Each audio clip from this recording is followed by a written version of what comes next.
మాజీ ముఖ్యమంత్రి జగన్మోహన్ రెడ్డి గారు నిన్నటి రోజున ఇబ్రహీంపట్నంలో పర్యటనకు సంబంధించి ఇద్దరు వ్యక్తులు ఆ యొక్క పర్యటనకు సంబంధించి చనిపోయినట్లుగా కొన్ని వార్తలు అయితే బయటకు వస్తూ ఉన్నాయి. అయితే అసలు ఎలా చనిపోయారు, అసలు ఆ పర్యటనలో ఏం జరిగింది, మొత్తానికి నిన్న జగన్మోహన్ రెడ్డి గారి పర్యటన ఎలా కొనసాగింది, ఇదే అంశానికి సంబంధించి మరిన్ని విషయాలు తెలుసుకోవడానికి మనతో ఉన్నారు సీనియర్ జర్నలిస్ట్ డాక్టర్ కనకదుర్గ గౌరమణి గారు. మేడం నమస్కారం అండి. మరి నిన్న రోజున జగన్మోహన్ రెడ్డి గారి ఇబ్రహీంపట్నం పర్యటన ఎలా జరిగింది, అంటే జోగి రమేష్ ఇంటికి వెళ్ళేదో చూడడానికి వెళ్ళినట్టుగా చూసాం మనందరం కూడా. సో అక్కడ ఇద్దరు వ్యక్తులు చనిపోయినట్టుగా వార్తలు వస్తున్నాయి, ఏంటంటారు? అంటే చంపడానికి వెళ్ళాడు అంటున్నారు మీరు. ఇక్కడ ఎవరిని పరామర్శిస్తాడు, దేనికి పరామర్శిస్తాడు? జోగి రమేష్ ఇంటి మీద దాడి జరిగింది.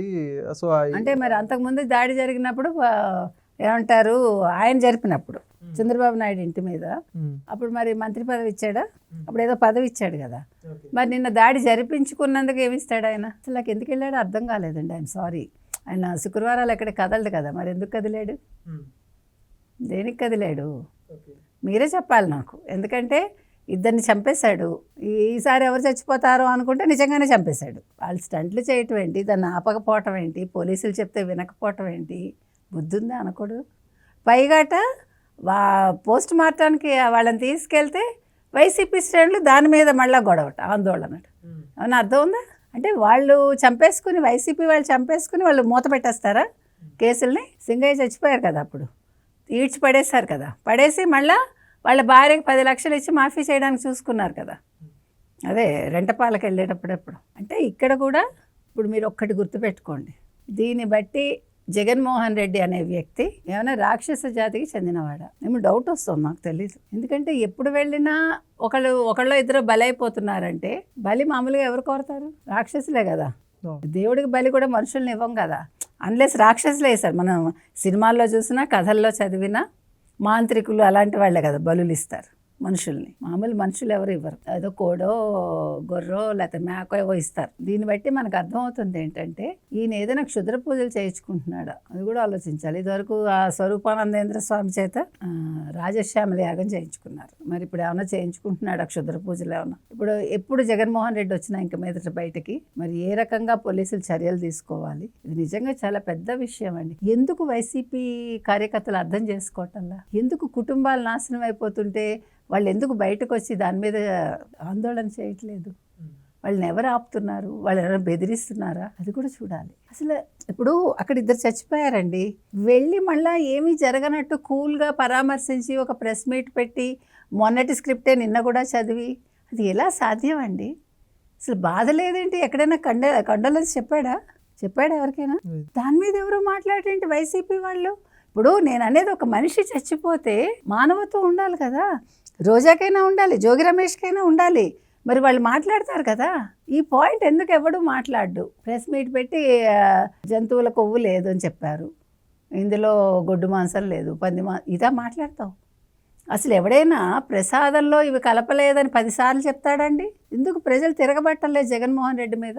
ఈ మాటలు పదే చెప్తున్నందుకు, హిందువుల మనోభావాలు దెబ్బతీస్తున్నందుకు ఆలోచించాలి కదా మనం. అంటే ఇంకా బాధ పెట్టాలి వీళ్ళని. లడ్డూ కల్తీ చేసేసాము, ఈ విషయం బయటకు వచ్చింది, వచ్చాక అలా వదిలేస్తే ఎట్లా? వీళ్ళని ప్రిక్ చేయటం అంటాను చూడండి, దీన్ని ప్రిక్ చేయటం అంటారు. ఇది కూడా ఒక రాక్షసత్వమే. ఒక పని జరగలేదు అని చెప్తున్నప్పుడు జరగలేదని మామూలుగా చెప్పాలి కదా. అలా చెప్పకుండా అందులో విపరీత ధోరణితో మాట్లాడటం అనేది కూడా తప్పే. మీకు గుర్తుందా, అప్పుడు కరోనా వచ్చినప్పుడు ఒక కమ్యూనిటీ ద్వారా వచ్చింది అని అంటే సుప్రీంకోర్టు దాని మీద ఆ పదం వాడొద్దని చెప్పింది. అట్లా ఇప్పుడు ఈ పదాలు వాడకూడదని ఒక రూలింగ్ తీసుకురావాలి. అది నేను చెప్తాను, చాలా తప్పండి. అసలు నిన్ననైతే మీరు అంటున్నారు కదా, ఏంటండి ఈ చావులేంటి ఇదేంటని. ఎక్కడికైనా ఎలా ఇప్పుడు మళ్ళీ వీళ్ళ ఇంటికి మళ్ళీ పరామర్శకు వెళ్తాడేమో, అందుకే నిన్న పరామర్శించలేదేమో, కండోలెన్స్ చెప్పలేదేమో. చూసుకోండి, ఇవాళ శనివారం కాబట్టి యలహంక నిన్న వెళ్ళిపోయాడు, మళ్ళీ మంగళవారం వచ్చి బుధవారం ఏమన్నా పెట్టుకుంటాడేమో. మళ్ళీ పోలీసులకు అదో తలనొప్పి. ఇప్పుడు వాళ్ళే ఆ చుట్టుపక్కల వాళ్ళే అయి ఉంటారు, ఇబ్రహీంపట్నం ఆ చుట్టుపక్కల ఉంటారు కదా, మళ్ళీ పెట్టుకుంటాడు. మళ్ళీ ఒక 7 గంటలు 8 గంటలు జాతర చేస్తాడు. ఆ పువ్వులు జల్లించుకోవటం ఏంటి, ఆ దండాలేంటి? అసలు ఒకళ్ళని పరామర్శించడానికి వెళ్తూ ఇదేవానందం అండి, ఇది దరిద్రం అని. దీని మీద లైవ్లు సాక్షివాడు ఇంతమంది వచ్చారు అంతమంది వచ్చారని హోరెత్తిస్తాడు.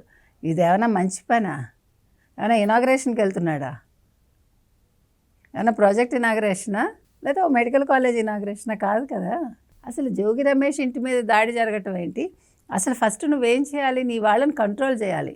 మీరు అలా మాట్లాడకండి, అలా తప్పు మాట్లాడకండి అని చెప్పాల్సింది పోయి, ఎవడు బూతులు మాట్లాడినా, ఎవడు తప్పులు మాట్లాడినా వాళ్ళ ఇంటికి పరామర్శకు వెళ్తాడు. అది కూడా ఎవరింటికి వెళ్తాడు? ఇప్పుడు ఈయన జోగి రమేష్ బీసీ కాబట్టి అక్కడికి వెళ్ళాడు. మొన్న ఆయన కాపులు కాబట్టి ఒక కాపు నేత అరెస్ట్ అయ్యాడు కాబట్టి అదొక సంబరంలో వెళ్ళాడు పూలు జల్లించుకుంటూ, అమ్మయ్య మన రెడ్డి కాదు అని. నిన్న కూడా అంతే, అమ్మయ్య మన రెడ్డి ఇంటి మీద కాదు దాడి జరిగింది, ఒక బీసీ ఇంటి మీద జరిగింది, దీన్ని మనం ఎన్కాష్ చేసుకుందాం. అది ఆయన ఉద్దేశం ఉంటుంది. మీరు అది గమనించండి. రెడ్లు ఎవడైనా అరెస్ట్ అయ్యాడు ఇంతవరకు? లేదు. అవనివ్వడు, రెడ్లను కాపు కాస్తాడు, ఏదైనా చేసుకుంటాడు. కానీ మిగతా క్యాస్టుల వాళ్ళు మాత్రం ఇబ్బందులు పడాలి. వాళ్ళు ఇబ్బందులు పడుతుంటే ఈయన వెళ్ళి 7 గంటలు ప్రయాణం చేసి ఆనందపడతాడు. ఆ వంకన ప్రజలతోటి మమేకమయ్యి పూలు జల్లించుకుని అసలు విషయం అక్కడేం ఉండదు. వెళ్ళి వాళ్ళ ఇంటికి వెళ్ళి, లేకపోతే ఇప్పుడు అంతకు ముందు రోజే రాంబాబుని పరామర్శించాలి. వాళ్ళ కుటుంబాలు ఆలోచించుకోవాలని చెప్తున్నాను నేను. కాబట్టి జగన్మోహన్ రెడ్డి వస్తున్నాడంటే ఇదివరకు బహుపరాక్ అనేవాళ్ళు, అలాగా తస్మాత్ జాగ్రత్త అని చెప్పాలి. ఎవడు చచ్చిపోతాడో, ఎవడు బతుకుతాడో, ఎవడి ఆ రోజు మూడుతుందో తెలియదు. కాబట్టి మనం కార్యకర్తలకు కానీ, వైసీపీ శ్రేణులకు కానీ చెప్పేది ఒకటే, నాయనా మీ ప్రాణాలు చాలా విలువైనవి, ఒక జగన్మోహన్ రెడ్డి కోసం మీ ప్రాణాలు కోల్పోకండి అని చెప్తున్నాను. Thank you madam. Thank you. Please subscribe to Leo News for more videos.